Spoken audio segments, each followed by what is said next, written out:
Florida, Miami, a morning that didn't yet know it was about to change everything. Lina stood by the window of her rented apartment on Brickell Avenue, watching the sun slowly rise above the city. This was a new sun, not the one that had witnessed her fall, not the one that had shone down on her while she cried through the nights. Sitting on the cold bathroom floor in Atlanta, Florida smelled different, warmer, saltier, like freedom. She pressed her coffee cup against her chest, as if she were warming not her hands, but her heart. Here, I'll start over, she whispered, not to anyone else, but to herself. The past you can't leave behind overnight in Atlanta. She had left behind years of her life she never wanted to remember. Yet those years taught her the most important lesson of all. Never give your whole self to someone who doesn't know how to hold it. She had loved deeply, truly, the way people love when they still don't know that love can break them. He had promised her a future. He had promised her a family. He had promised she was the only one. Then came the messages she found by accident on his phone. Strange names, strange emojis, strange nights. The worst part wasn't that he cheated. The worst part was how calmly he admitted it. You're too serious. Lina, you want more than I can give. That sentence still lived inside her like a splinter. She was running, but not from pain. Lina wasn't running from her past. She was running toward herself. Florida was a conscious choice. There were no shared memories here. No one knew her tears. Here, she could be herself instead of being someone's. The new job at a marketing agency wasn't luck. She had fought for that position. No connections, no favors, just her mind, her creativity, and countless sleepless nights spent perfecting her portfolio. She wanted to prove more than anything to herself that she could do it. Who she really was on the outside, calm, a little ironic, always composed, but inside an ocean. She could laugh, yet she was afraid to get attached. She could flirt, yet never let anyone too close. She could dream but no longer believed in promises. Her hair, she always wore it down, as if subconsciously hoping the wind would tangle itself in it the same way she was tangled in her new life. And she had no idea that very soon someone would breathe in the scent of that hair and realize that this was what happiness smelled like. The first day, she dressed simply, a white top, a light blazer, jeans, not for anyone else, for herself. When she stepped into the office glass light, the sound of keyboards clicking, she felt something strange, not fear, anticipation. Something is going to happen here, she thought. She just didn't know what or who. Part 1.2. Him. Tampa. The road. A suitcase, carrying more hope than belongings. Max was driving to Miami in an old car that had seen more roads than stability. He loved roads. They never betrayed you, they simply carried you forward. He was searching for his dream job, but in truth, he was searching for meaning. He was 28, old enough to be disappointed by corporate fairy tales and phrases like, "We're a family here." He knew what it meant to work himself to exhaustion. He knew what it felt like to give everything in here. We'll think about it. Why he left in Tampa. He left behind comfort and the feeling of being stuck. Marketing wasn't just a job for him. It was a way of speaking to the world. He could see people, understand emotions, sell not a product, but a feeling. But where he had been, no one cared about that. You're too deep for our format, a boss once told him, and somehow, that became a sentence. He didn't believe in coincidence. Offer from Miami arrived at a strangely perfect moment. As if someone up there had finally decided, all right, your turn now. Max wasn't looking for love. He stopped believing in it after a few stories where he ended up being temporary. He had learned not to get attached, not to expect, not to dream too loudly, but he wanted to feel something instead of merely existing. The morning before, they met in the day of his first day at the office. He stood in front of the mirror longer than usual. Well, buddy, let's see if this is where you belong. He had no idea that this place would change more than his career. He didn't even know her name yet, but the carousel had already begun to move. Part 1.3. The first look. Miami. A glass office, air that had no idea it was about to crack. Lina arrived in the conference room 10 minutes early. She always arrived early. It gave her a sense of control. As if being the first person in the room could somehow stop life from catching you off guard.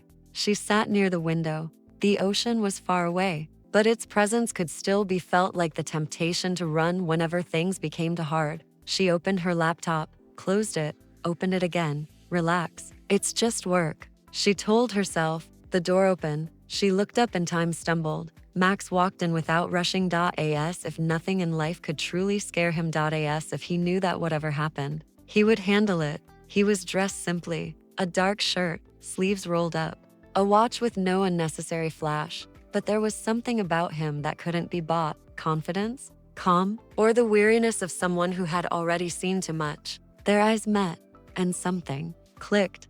Not a spark, no, something deeper. As if two magnets suddenly realized they existed within the same field. Lina looked away first, not because she was afraid, but because she felt it was dangerous. Max sat across from her. He didn't stare, yet he felt her. Her presence was physical, like warmth you cannot see, yet still feel wrapped around you. Easy, he told himself. Don't make something out of nothing.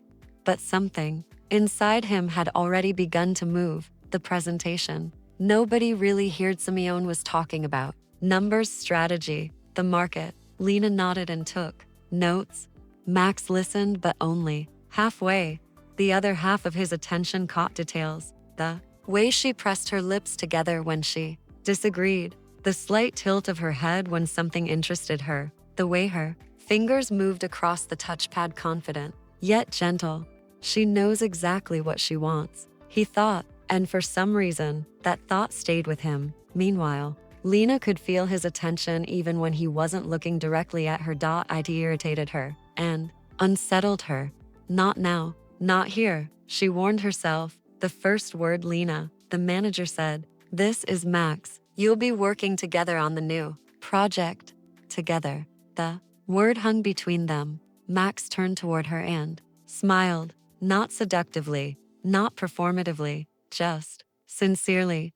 "Nice to meet you," he said. His voice was deeper than she expected, calm, the kind of voice belonging to someone who never rushed.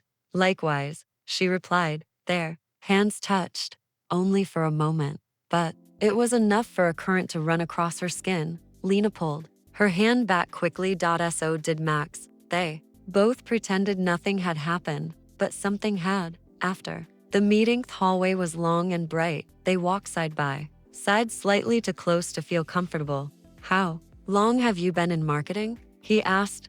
"Long enough to know when people lie with numbers," she replied with a smile. He laughed, low, genuine. "Then I think we'll get along." For some reason, that sentence stayed with her longer than it should have. Alone again when Lina returned to her desk, her heart was beating faster than usual. "Calm down. He's just a coworker." But the voice inside her was more honest. "No, he's someone who could turn everything upside down." She looked out the window. The ocean was calm. Inside her, a storm was beginning. Inside his head, Max walked into his office and sat down without turning on his computer.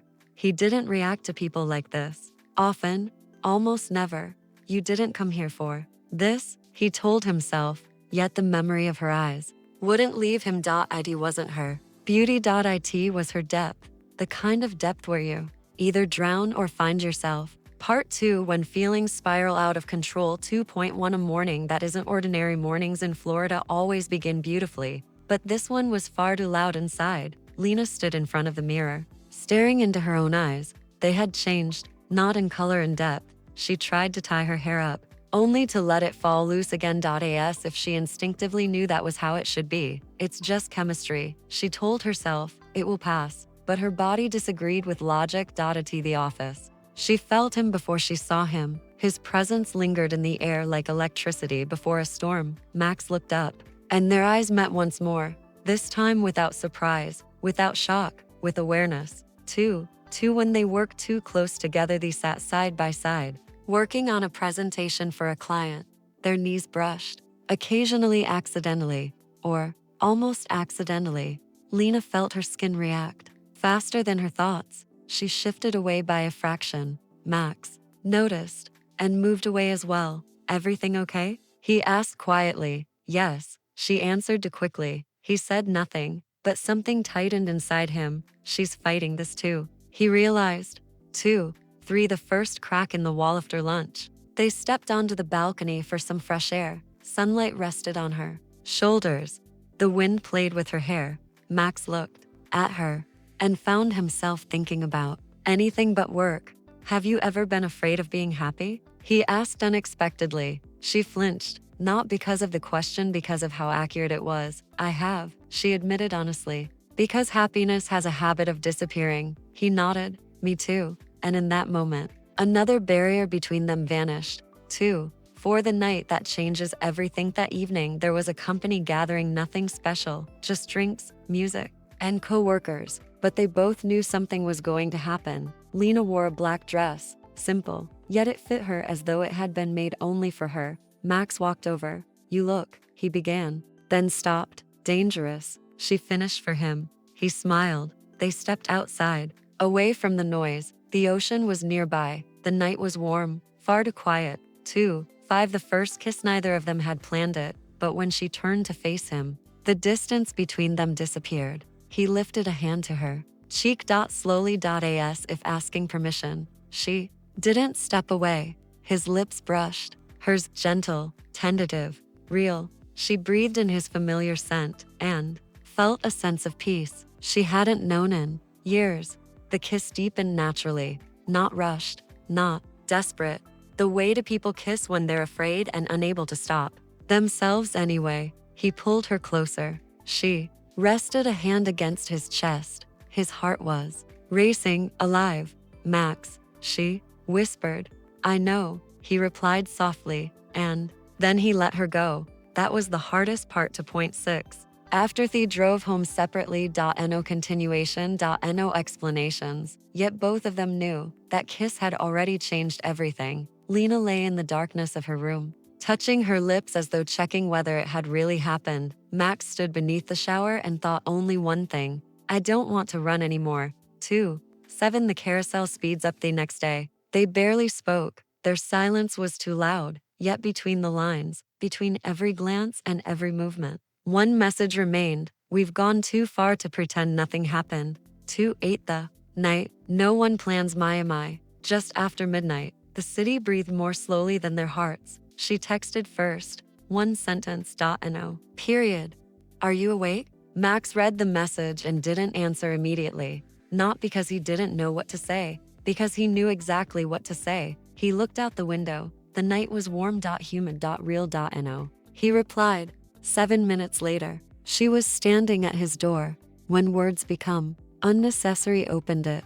She stood there without any defenses. No smile. No mask. I don't know why I came, she said. I do, he replied. He didn't touch her right away. He simply looked at her.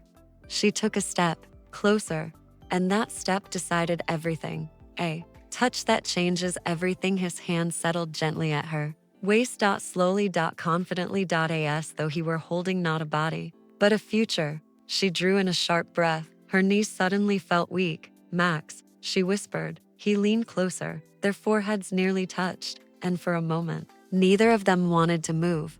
The scent of home rested his forehead against hers. The world felt impossibly small. Her skin carried a warmth that made everything else disappear. She closed her eyes. You smell, she whispered. Like what? Like home. The word hit harder than any touch ever could. When hearts speak louder than fear, wrapped his arms around her. Not possessive lie. Protectively. As though he wanted to shield her from everything she had ever survived. Stop me if I should, he said. Quietly, she looked into his eyes. Don't. That was all either of them needed to hear. The night that stitches souls together. They didn't rush. Time softened around them.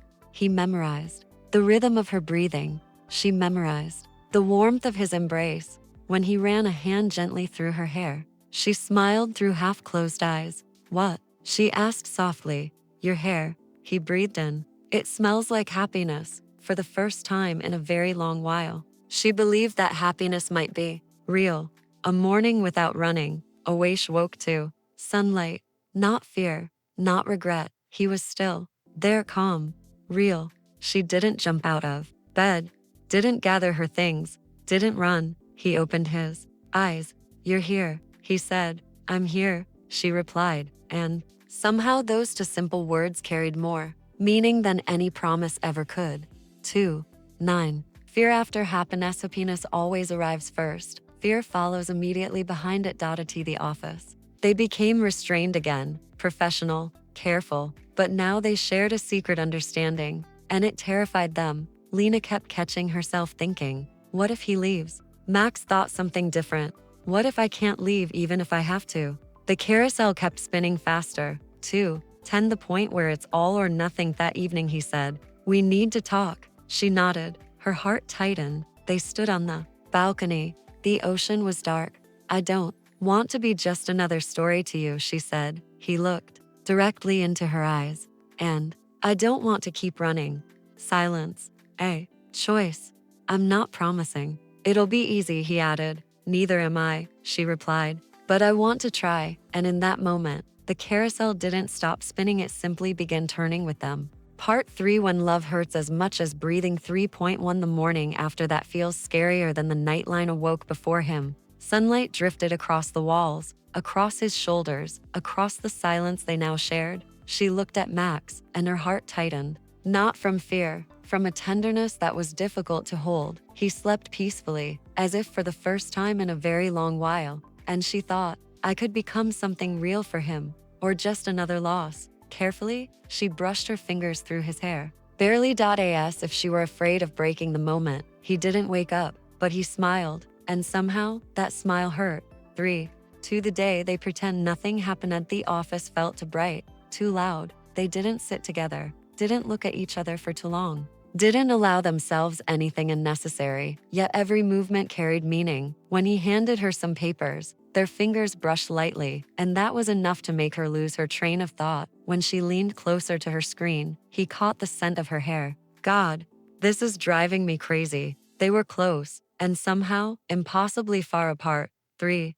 Jealousy arrives quickly. A new client, new meetings. One of the partners looked at Lina for a little too long, a little too closely, a little too personally. Max noticed. He said nothing, but his jaw tightened. She isn't mine, he reminded himself. You have no right. But his heart refused to listen. Later, when they were alone, he asked, are you comfortable around him? She looked surprised. Why are you asking? He shrugged. Just wondering. She stepped closer. Are you jealous? He didn't answer immediately. I'm afraid of losing something I haven't even had the chance to name yet, he finally said, and somehow, that was more honest than any I love you. 3. For the past returns without warning. He texted her, the man she had left behind in Atlanta. I'm in Miami. We need to talk. Lina stared at the screen and felt the ground shift beneath her. She didn't want that conversation, but the past never asks permission. She didn't tell Max right away, not because she wanted to hide it, because she didn't know how, and that became the first crack. 3. 5. The conversation that hurt. She found out by accident. He saw the message. He didn't read it, he simply understood. You don't trust me? He asked that evening. She stayed silent. I'm afraid, she finally admitted. Because every time I trust someone, I lose them. He stepped closer. And I'm afraid you'll leave without even saying goodbye. Their voices remained quiet, but every word landed like a blow. I'm not your enemy, Lina. I know, she whispered. But my wounds are still open. 3. 6. The night they almost walked away. They sat on the floor of her apartment. No music. No lights. He stared at the wall. She stared at the floor. Maybe we moved too fast, she said. The words cut deep. Slowly, he got to his feet. Maybe. He walked toward the door, then stopped. But I don't regret it, he said. Not a single moment. The door closed behind him. Lina cried for the first time in a long while, not because of pain, because she realized she could lose the only thing that had ever felt real. 3. 7. Coming back. Didn't sleep all night. He drove along the coastline, listening to waves crash against the shore. If I leave now, I'm running away again. The next morning he stood outside her door. She opened it, swollen eyes, loose hair. No masks. No defenses. He said nothing. He simply wrapped his arms around her. She buried herself against him and began to cry again. I don't want to be afraid anymore, she whispered. And I don't want to leave anymore, he replied. 3. 8. A quiet us. They lay beside each other. No passion. No urgency. Just peace. He gently stroked her hair. You know, he said softly. What? Your hair still smells like happiness. Even when you cry. She smiled through her tears. Then stay. And he stayed. Finale, her hair smells like happiness. 4.1 When love becomes a cohesive. Florida has a way of being honest. It hides neither sunshine nor storms. Several months passed. They learned not to run from difficult conversations, not to bury their fears, not to pretend they were stronger than they really were. Love stopped being fireworks. It became a quiet strength.